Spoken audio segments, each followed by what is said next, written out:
Hi guys, and welcome back finally to the Terriers Talk podcast. It has been just over 2 months, I think, and we've missed it. All of us, we're buzzing. We're really happy to be back. Myself, Jay, and Ben. So this is our 21-22 preview show, and we're just going to talk about bits of last season, the signings so far, all eight, potentially nine incomings that we're here to talk about, a couple of the friendlies, and our sort of thoughts for the season ahead. But first of all, we will touch on the departures, and I think I'll let Ben start about that because we released quite a few players, but we'll just touch on the more notable ones. Yeah, there was, I think, 7 or 8 major departures, really, including some of the loans that have gone out more recently. Those being Schindler, Stearman, Pritchard, D'Amico Dehaney, Jaden Brown, and then the 2 loan players of Phillips, and then Matty Daly is rumoured to be going on loan to Rotherham after he's been on trial the past few weeks. It's a departure list which I think we all knew was coming, and none of us really, I don't think, contested any of them. Obviously, Schindler to still be at the club would be a thing that everybody really wanted, but it just didn't really make sense with his injury. And I think personally as well, there were rumours that he just wasn't content in Huddersfield or something like that, and that he wanted to go home. Stearman, another player that was just getting on too much, was mainly used as a backup throughout last season, and you could see in his legs that he really wasn't really up to Championship standard anymore. That being said, he is now at Derby, so make of that what you will. Pritchard is a player that we looked to offload for the past 12 months, really. With rumours going around in January that he was off to QPR, and he's now gone to Sunderland, which could be a decent signing for them.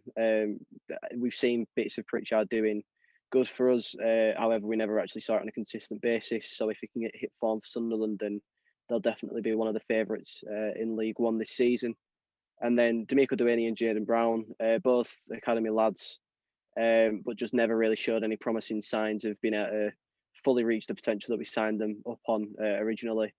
And then the 2 loans, Kieran Phillips and then Matty Daly, both had spells in the first team over the past 2 years, but again, none of them have really made a name for themselves, like, for example, Lewis O'Brien or Josh Caroma have in the first team. So the loans make sense, really. However, they were not. They were replaced well in the signings, which Jay, if you want to speak about. Yeah, I'm really happy with the signings. I think last season we were crying out for depth, and we've got depth and a half in these signings. I mean, Lee Nichols. Firstly, we'll start from the back. A keeper who I think it raised quite a few eyebrows when he came in, but from what we've seen pre-season, he looks very confident. And I watched his interview, and he said he doesn't care if he starts. He wants experience, and he wants to give his experience to younger keepers like Schofield, Chapman, and Bill Pitch. And I think he has. So I'm really happy with Nichols, and I have a slight suspicion he'll probably start in Derby in a few weeks. Josh Ruffles, again, a player who adds depth. I know he can play on the wing as well. He can replace Toffolo. We can play him together. Really happy with that signing. I think he's very versatile. I think he scored 6 goals last season for Oxford, which is very, very promising. Ollie Turton, a player who shone probably yesterday more than Pippa did in the loss against, was it Rochdale? Fleetwood, sorry, my bad. You can tell it's been 2 months, yeah. I'm happy with the signing. I think quite a few other Huddersfield Town fans are starting to notice how much of a player he could be for us this season. And then the next one, Matty Pearson. I think me and the 2 lads have been raving about him since he's come in. There were quite mixed reviews when he came in from Blackpool, because they were saying that he's not good on the ball and he's not good in the air. But what we found is he's both, and he's a natural leader. I mean, the one plus of not having fans in stadiums or having very few is you can hear the players. And every time on the stream, you can hear him screaming. I'm sure, Jack, you were at the game last night. You could probably hear him. I think he's a born leader, and I think he will flourish in our defence. And someone else who will flourish is a Rolls Royce, and he's only 18 years of age. Levi Colwell. I think he's incredible from what we've seen. Chelsea lad. You can tell he's at Chelsea because he's just everything you want in a defender.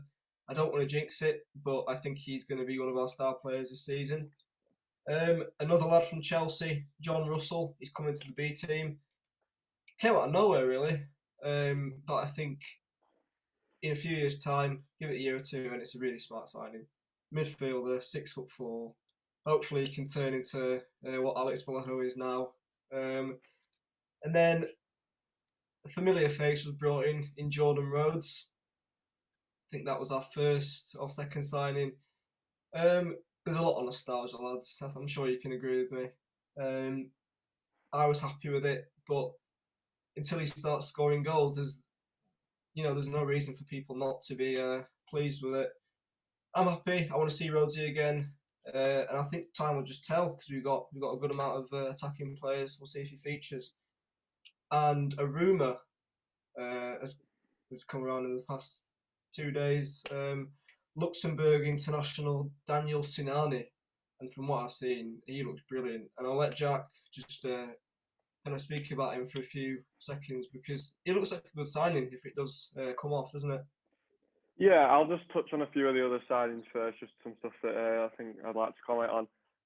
Matty Pearson, as you say, I've been lucky enough to watch him twice now, and I think both times at Southport and Fleetwood he was completely dominant. He looked leagues and leagues ahead of all the forwards. Yeah, fantastic. And I think having Keogh there and an inexperienced Romani Edmonds-Green last season, and now having him, I think it's going to help us concede a lot less than the 71 that we shipped last time out, or was it 70 either? It's not great either way. But yeah, definitely about that. Having Jordan Rhodes back, I remember crying my eyes out when my dad said he went to Blackburn all them years ago, so it's hard not to be romantic. Yeah, he's not the player he was.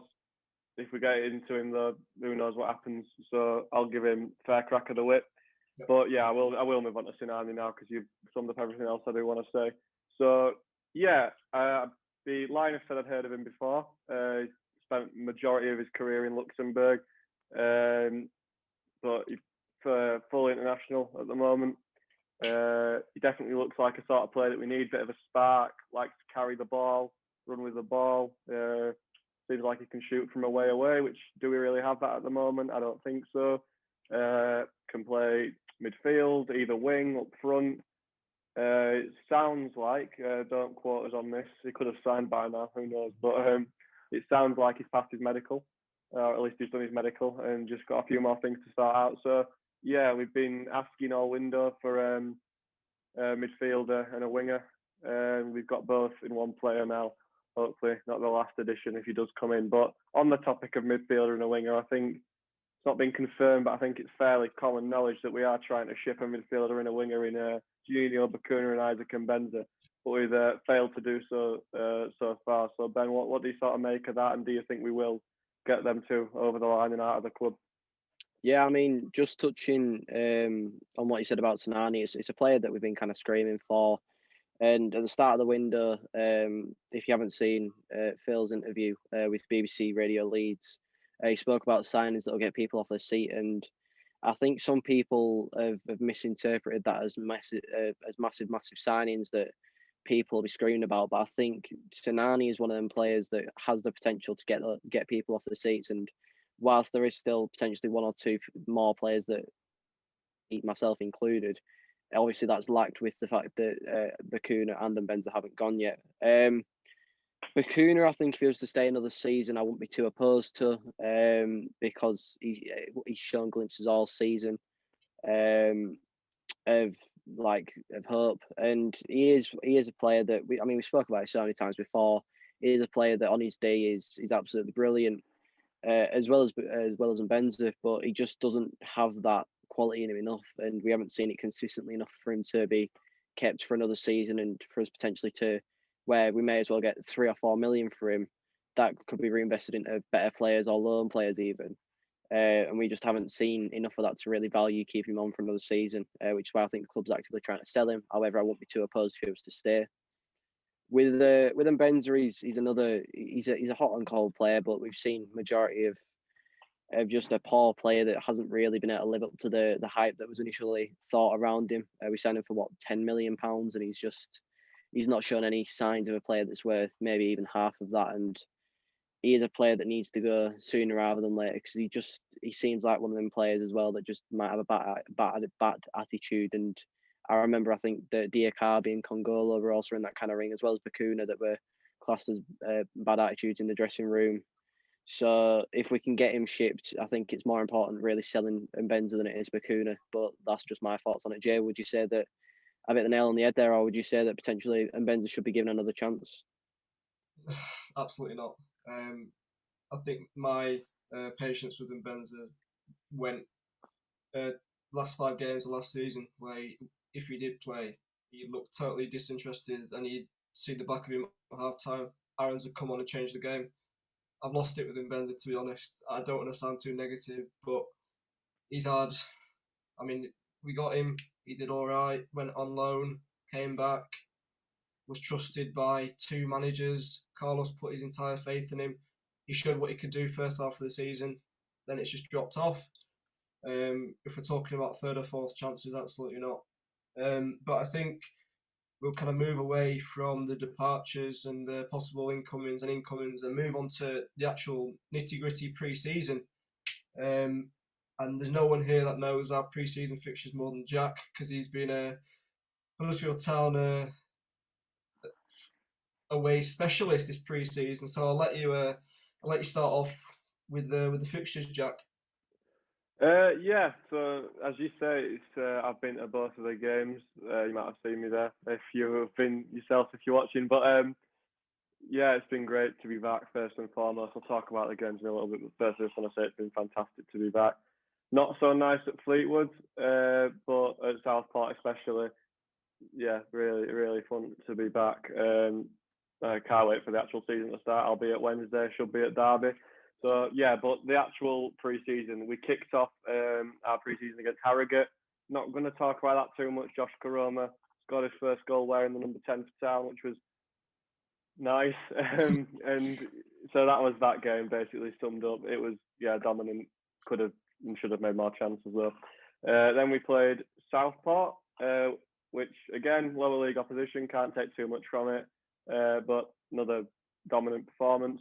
So the first real friendly of like any substance that we should talk about is Norwich. We lost 2-0. That in no way reflected the Huddersfield Town performance in that game. It was probably the first friendly where we had a fairly consistent team throughout, and it was what you'd call the main 11 by and large. You had Colwell and Pearson as the centre-half partnership. You had Karoma playing just after coming back from isolation, of course. But yeah, I don't think I'm being biased or wearing rose-tinted glasses when I say we were the better side. You were neutral coming into that game, knew nothing about football. You have to was the higher up in the Football League. I think you'd say Huddersfield Town, and yeah, we were looking at to score. Scott High definitely came closest, and it was a good save from Michael McGovern. But yeah, it was a really, really solid possession performance. We pressed them high. They didn't know what to do with themselves for a lot of the game. Silly to concede both goals, really, errors from Holmes and Turton. I'd rather them get them out of the way in pre-season, to be perfectly honest. So yeah, that was the first real performance. None of us were at that game, but so yeah, a good, really good performance. And if we play like that, I think we can hurt some teams. But a bit of a sour note is Fleetwood Town, and I was there. I'm sure you both watched it, so I'll leave it to sort of you two to discuss sort of what went wrong and what went right, I suppose, in the 2-1 defeat. Well, I mean, first half it was pretty much the same as Norwich in the fact that it's just mistakes again, and there was large parts of Twitter speaking about how again it's the exact same as last season. There's no improvement upon last season, and if I'm completely honest, I think for the first half I'd have to agree. We just looked very sloppy at the back, and a lot of the goals we conceded from last season are just daft little mistakes that, in reality, is at this level you shouldn't be giving away at all. And it's just those little mistakes that are costing us massively, because in the Championship, and especially when you're playing against a team like Norwich, they're going to counter you and they're going to be able to break that up. with it happening against Fleetwood and then providing that same quality, it makes you think, hang on a minute, we faced the Championship, we faced the Premier League side and the League One side, and they both picked up on the mistakes. If we play a Championship side and we're doing those mistakes week in, week out, we're going to get really punished this season. However, the second half was different. It kind of looked like they were reinvigorated and, dare I say, almost kind of like they were before Christmas, in the fact that there was drive to the team. There was, I don't want to say they were passionate, but there was just a bit more of an oomph in that lineup, and that is something that we're going to need massively this season. If Bakuna and Benza don't go, we won't have one of the best squads in the Championship. But if we can play out teams and we can just put in 90 minutes of solid performances week in, week out, then there's no reason why we can't record a very good finish with the team that we've got. And I mean, Jay, would you say that that's pretty much the same thing, or would you say that second half of the season is still a bit kind of under the level that we should be at the moment? Yeah, I completely agree with what you just said. I mean, first and foremost, there's a lot of people being very pessimistic with our pre-season results. I'm saying that nothing's changed, but respectfully, I completely disagree, because we look like a team. We passed Norwich off the park. We passed the Premier League, and they are a Premier League side, off the park. We dominated. We squeezed. Hoggy was playing number 9 in some instances. You know, this is not the Huddersfield Town of last year. We're not lethargic. We took the fight to him. I think at Fleetwood Naby Sarr and Schofield, I don't know what they were doing for that first goal. Just laid it on the plate for them to feel a great finish. But again, those errors, like Jack said earlier, you'd rather them be squeezed out now than in the actual season. But yeah, I think overall we've had a very decent pre-season campaign, considering this is our first real proper season under Carlos. I know it was his 1 year anniversary of of him being Huddersfield Town manager.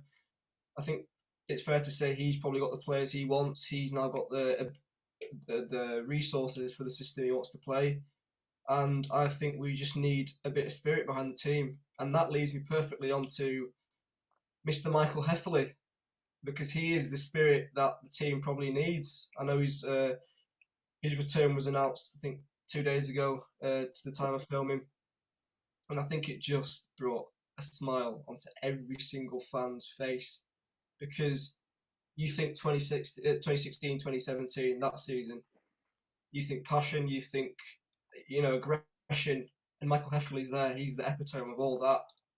I'll let you start, Ben, because I know you probably got a good amount to say about Hef's return. How good is it to see him back?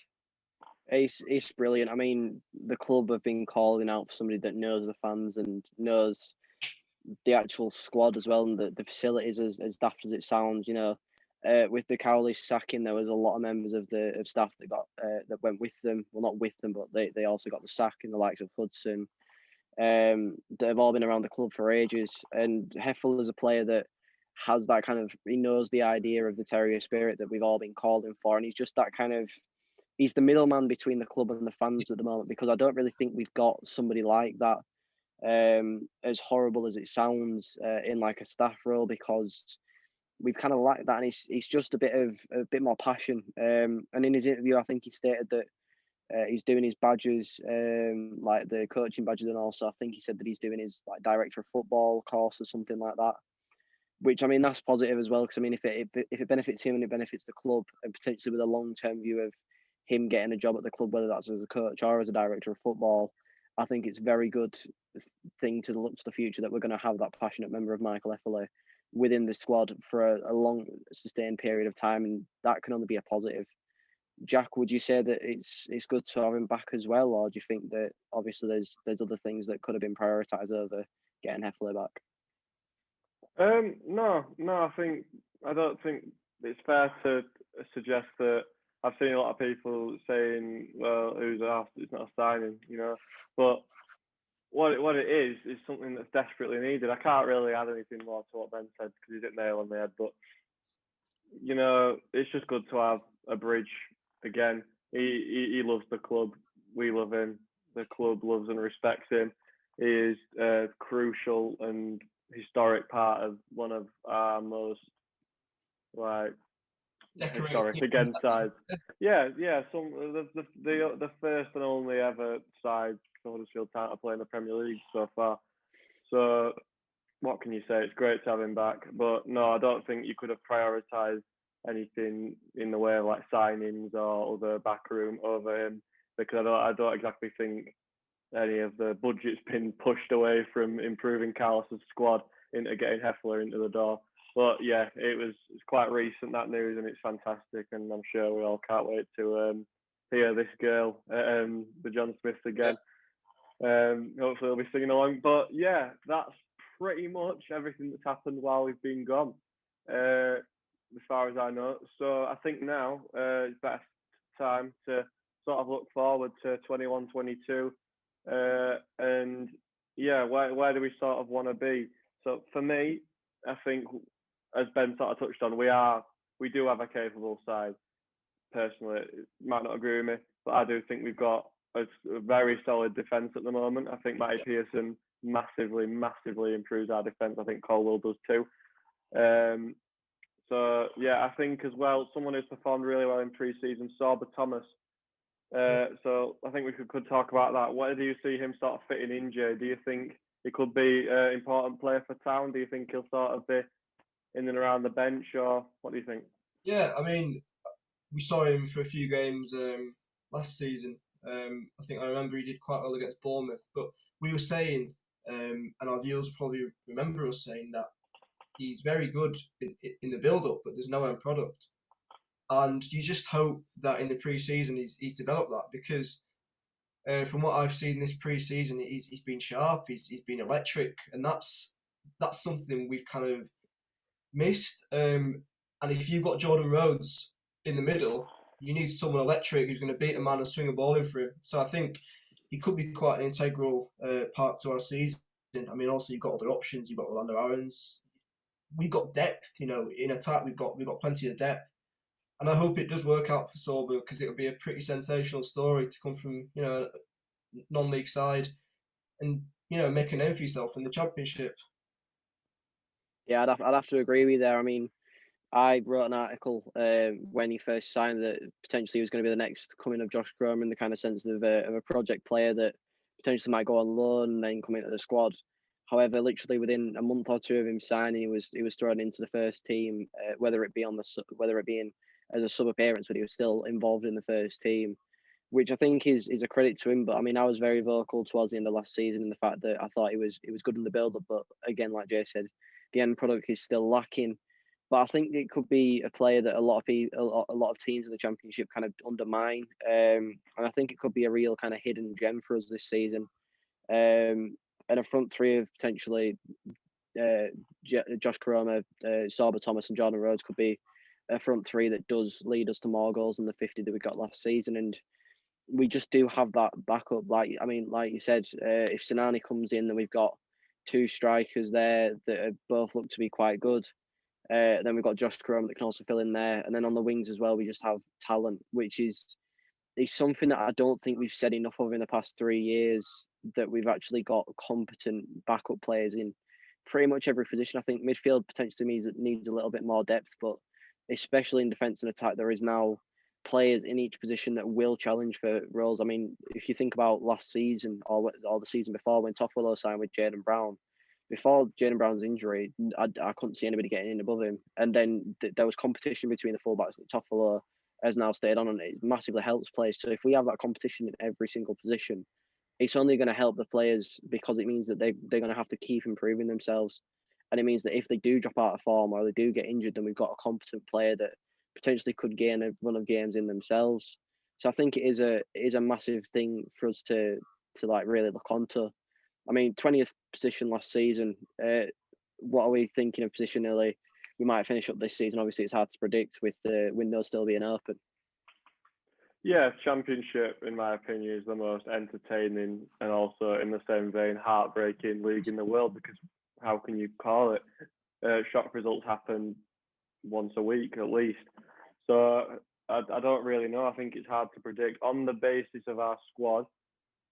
If the key players stay fit, and that is a big if, because we all know what happened last year in and around the playoffs, comfortably 10th, 12th position. off a cliff when Karoma's gone, Aiting's gone.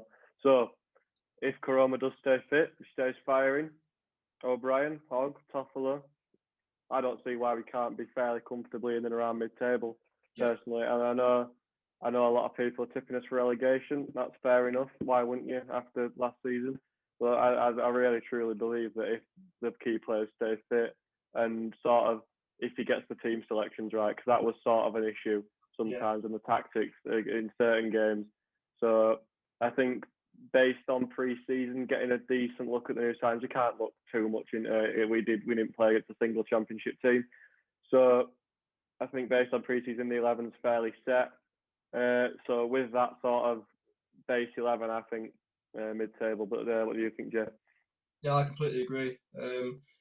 I have in my head from 10th place to 14th place. I'd be mega happy with that because considering where we've come from in the last 3 years, it's not been stable, has it? I mean, it's been up and down, and then just down. And this is our chance to pick it up. I'd be absolutely buzzing with 10th place. And if 15th, meh, wouldn't be too good. But, I mean, I just think our players will just flourish with fans. And that's one thing we can bring. I think we've got, and I'm not being biased here, we've got one of the best support in the championship.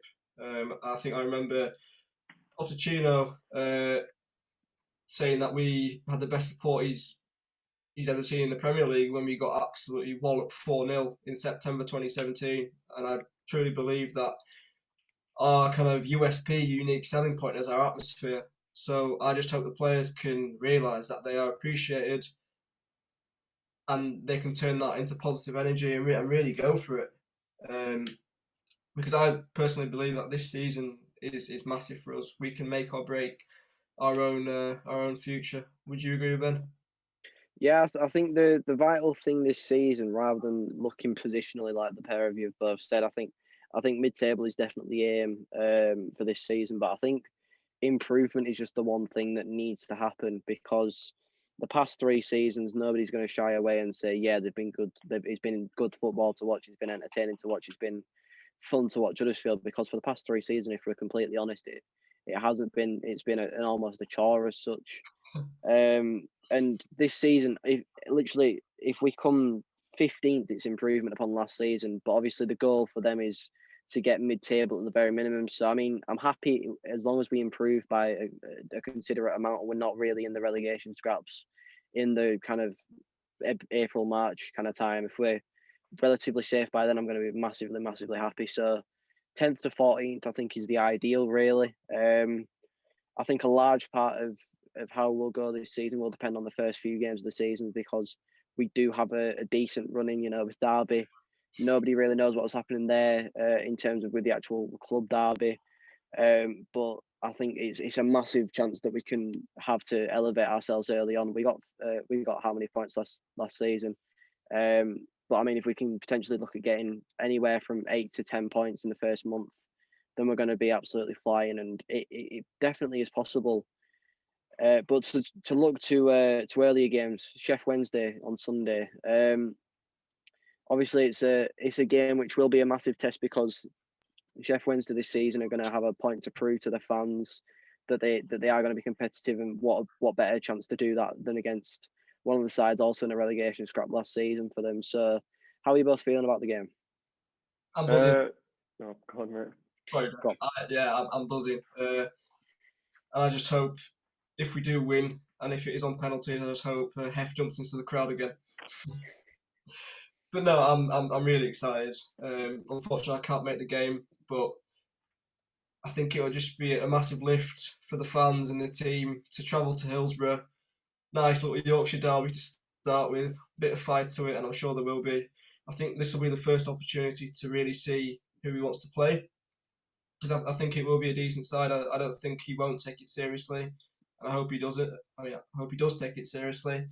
But yeah, I mean, I'm expecting a win because of obviously they're where they are, where we are. But to be honest, they brought in some fairly decent players for a League One side. They've retained quite a few good players. So yeah, I'm quite optimistic, and why shouldn't I be? Hoping for a town win, and I'll pass it on to you, Jack, because you're going, aren't you? Yeah, I am going. I think, I hope. Tickets aren't sorted yet, but they should be soon enough. So yeah, as you say, I really do hope that the team we see on Sunday, just after lunchtime, is the team or the basis of the team that we'll see all season long. I don't think it's a case of using youth. I don't think it's a case of using the second choice or what he sees as the second choice. I think it 100% is a case of get the first team out, get them playing a competitive match together, get your debuts for Pearson, get your debut for Colwell, get a competitive debut again for Rhodes. I assume he'll be first choice at least at the start. So yeah, I don't know if I expect to win or not because it's cup football. If it was, I don't know. They have made some good signings. Lewis Wing, he's a decent player. I know definitely certain town fans might have wanted him in the summer. Bailey Peacock Farrell, I'm not convinced. Don't like him. I think people have been raving about that a little bit, and to be honest, I quite hope he starts on Sunday, especially if it goes to penalties. So yeah, I'm just really looking forward to. It's a ground I've never been to before. Unfortunately, Hillsborough wasn't there on that night. I think my mum and dad were out at a show, and I was like 12. So yeah, I'm really excited. I think it'll be a good chance to kick the season off strongly. So yeah, I think that is about it for our return. Don't see anyone disagreeing, so I'm going to go ahead and wrap it up. Thank you so much again for watching.